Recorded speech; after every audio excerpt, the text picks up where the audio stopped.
Hey, it appears that Gaming Bolt has been watching our videos, ladies and gentlemen. I mean, now that's a huge claim, and that was tongue in cheek.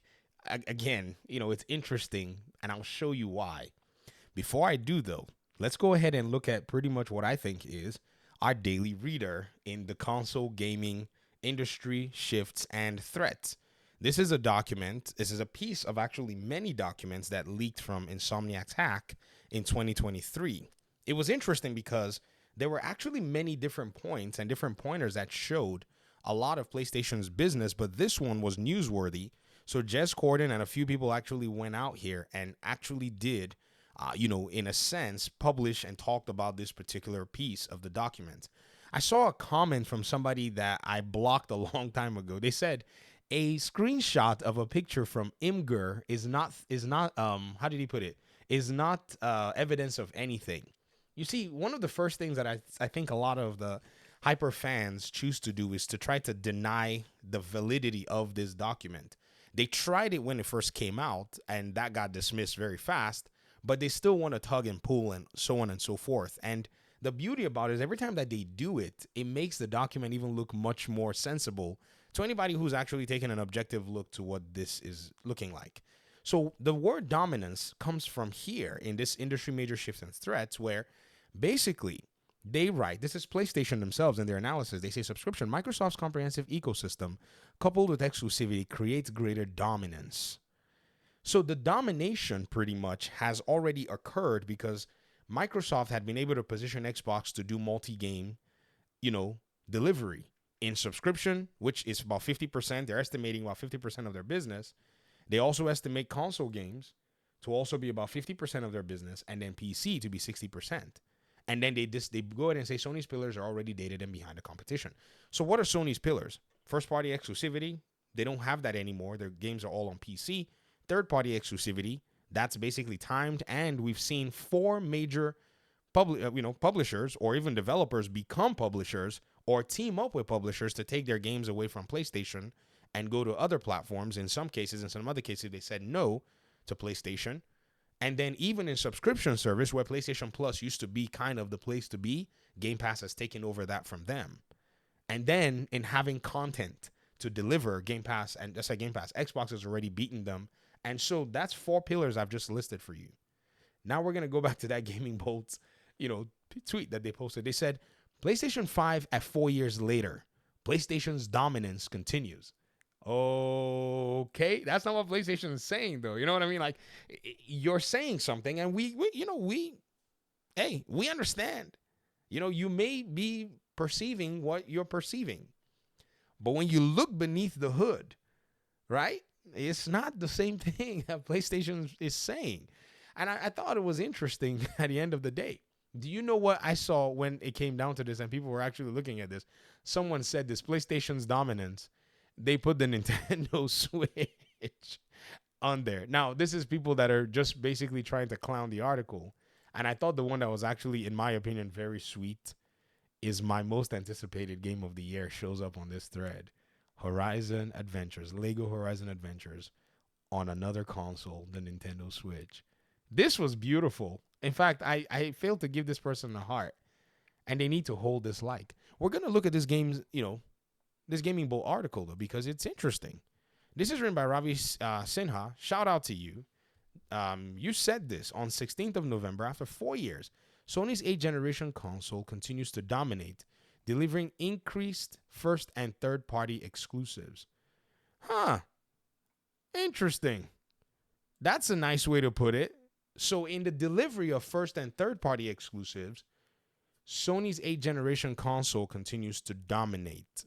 I don't know how I need to read that in light of what PlayStation themselves have said and in light of what we've seen. You can see where I'm confused.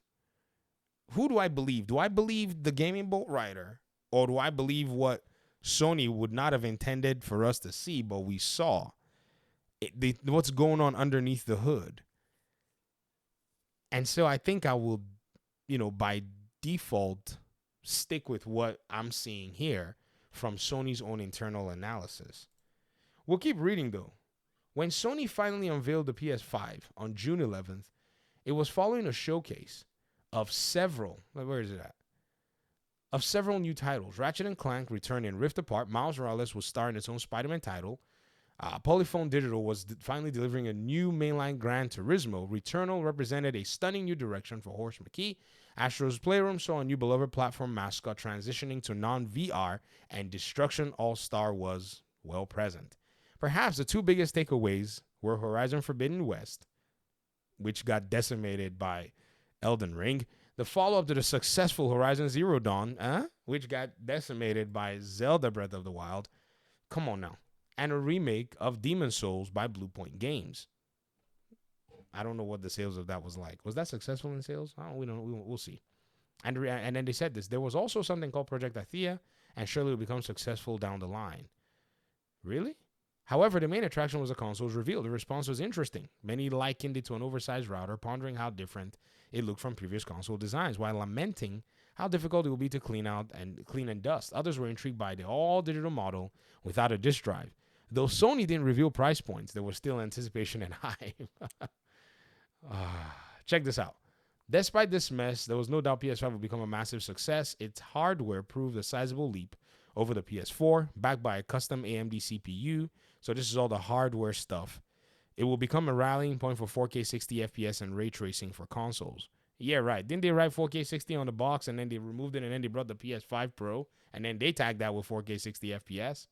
It shipped 4.5 million units by that fiscal year, and then the success will only continue, blah, blah, blah, blah, blah. The rate of releases, then Final Fantasy Remake Integrate, of which right now Square Enix has said we're not doing this crap anymore.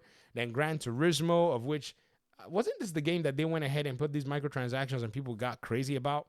It would also feature notable titles like Deathloop. Are y'all seeing this, guys? That's now owned by Xbox. Kenner Bridge of Spirits that eventually came to Xbox. Death Stranding.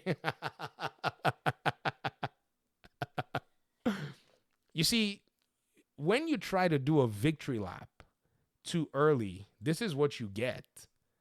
You know what I mean? Like you get this kind of, egg on your face when you try to do a victory lap way too early. And this is probably, in my opinion, something that is way too early to write. Because right now, the PlayStation 5, console sales are about 65 million units. The one thing that is actually lacking is, regardless of those 65 million units, Xbox is now selling more copies of its annual game than any of those games. And it would do it for the second time in a row by the time that this article is being published. And somewhere, somehow, this is supposed to be a massive success. This is just an essay to toot the horn of PlayStation way too early. I mean, I have no problem with it, to be honest. I mean, it's nice that we get to see other people's opinions in this, in this space about this stuff. But I think it's very interesting nonetheless, though, that we are at this point and we're seeing a lot of these other things happen, and someone writes an article like this. It's very interesting. But here's the crazy part. Everyone is laughing at this because we're now looking at the industry from a whole different perspective. That Xbox looked at their console sales and said, okay, we can keep track at about 50% of where PlayStation is, but let's go ahead and find another way.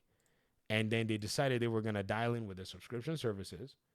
And then they decided we're going to go with cloud. Well, they did PC a long time ago. PC already made up those numbers.